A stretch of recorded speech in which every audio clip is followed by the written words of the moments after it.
So maybe you've spent years becoming fluent in everyone else's needs, showing up, making space, and keeping the volume turned down on yourself, but for all the right reasons. That's that was my experience, and I know something about that because my late husband was very quiet, very sweet, very smart, very funny. And I quieted myself because I wanted everybody to be able to hear from him. Uh, and so now he's been gone for 4 years, and I'm learning to take back that space. Some days I'm better at it than others, and today was crazy. Uh, yeah. So I got up this morning, and when I got downstairs to let the dog out, he had thrown up. It smelled like poop. It wasn't, but he had thrown up all over his kennel and outside of his kennel. And poor guy, I have no idea when it was my fault because it was some leftovers chicken soup. I thought it would be okay, but apparently it was too spicy or something. Anyway, so it took me like 3 hours to get that cleaned up. And when I got done with that, the a window in yeah, in the room that he occupies, just like spontaneously imploded. It was just one pane, but it just broke and broke into the house. So I got that cleaned up. And then when I got done cleaning that up, I found out that there's a mouse in the house. Don't ever want you to feel like there's anything wrong with you if you get a mouse in the house. I never knew that was a thing until I moved here to Spokane, but everybody here has them occasionally. This is my second one since my husband died in April of 2022. So not too bad, and hopefully it won't take very long to catch it and be done with it. Anyway, here's why I'm telling you any of that in an episode about style DNA.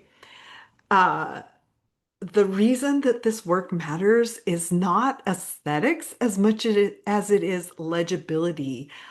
I want people to be able to see you. When your outside matches your inside, people listen to you and they quit overlooking you. And this is important to me for you. And so today I have a few principles that I mined out of my first 10 podcast episodes. And these are things that are, I don't think there's any style quiz or AI assistant or common sense style expert that's going to be able to share these with you. So if you're brand new to this process, the place to start is the Myers-Briggs Key to Signature Style Masterclass. It's a free video and it's just the perfect place for you to start. Personality first, visual expression follows it. So it's in the link to the link to it is in the show description. It's also at the top of my website, which is signaturestylesystems.com. Okay, so here are three style DNA principles that most experts have never heard of. The first one is the same plane test. So color advice, most of it is about categories, being, seasonal categories or sometimes resonance categories. The categories are useful, but here's a way that you can see if a specific color is working on you right now in this light on your body today. And it's something, I think I learned this maybe from watercolor painting class. Okay, so here's the test. You put the garment on and you look in the mirror. Look at your face and the fabric at the same time. They should exist on the same visual plane. So if the color looks like it's leaping off your body and hitting the room 6 inches before your face does, the chroma is too high for your coloring.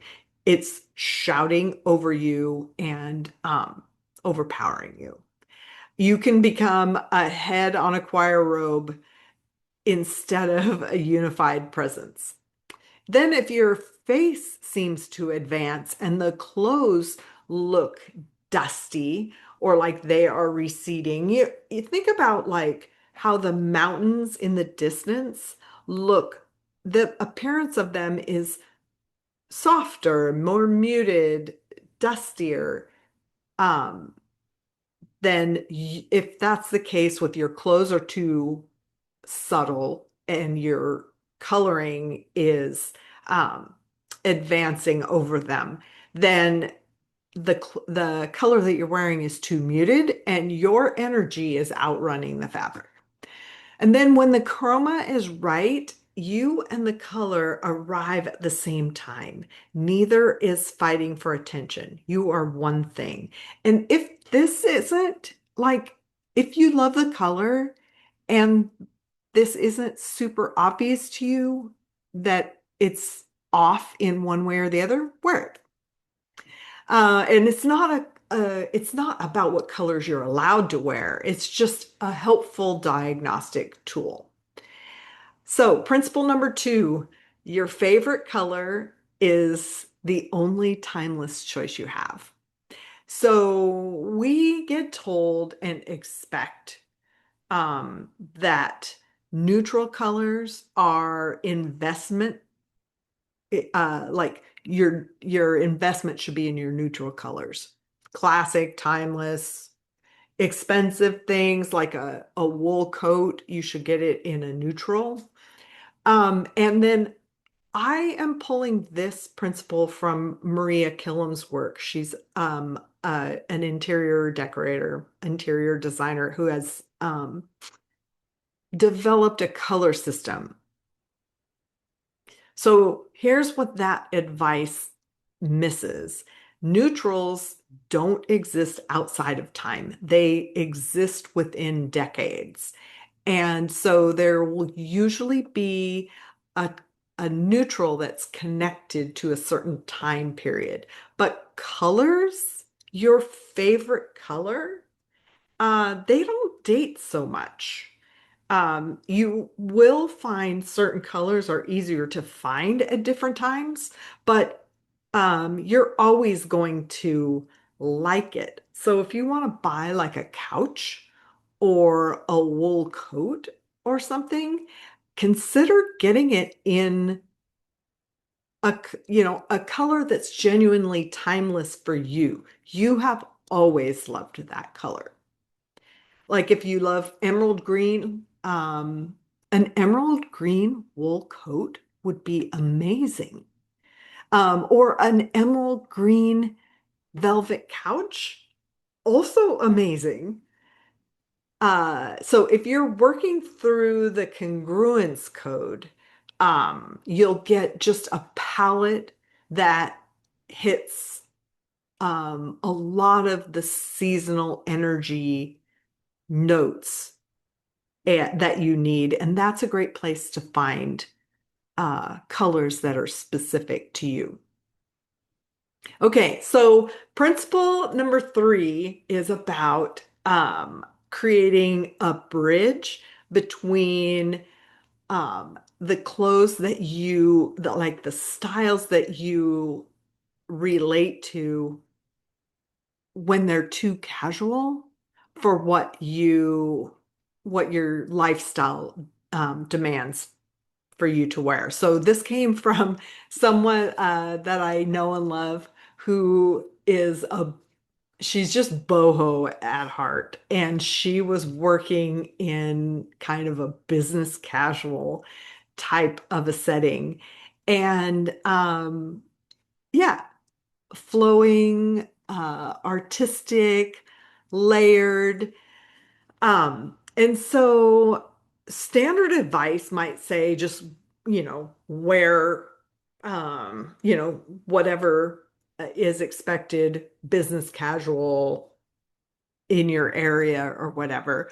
But I would just suggest that you add one structural element, and I would call it maybe like the business edge, um, and then use resort wear, which is sort of elevated. But also you could do this with like elevated athleisure and then just uh have a collar or a jacket or something that you put together with it.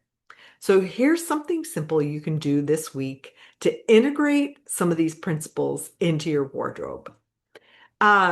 Just try the same plane test. Pull out something you think is a reliable staple in your wardrobe and take it to natural light. Hold it up near your face and use the same plane test. Does the color arrive with you, or does it either shout past you or disappear behind you? You're not looking necessarily for a verdict, just starting to see what this looks like and what your style DNA has been trying to tell you the whole time. Uh, yeah, you didn't go quiet because you didn't have something to say. You went quiet because you were making room for someone else. At least that's how it was for me. But now you are taking the time and leaning into becoming visible. And it's not about being louder, it's about learning to read your own design accurately enough that your outside finally tells the truth about your inside. Now you have three more tools to do that. Thank you for being here for Signature Style Systems. Have fun being you, and I will meet you back here again real soon.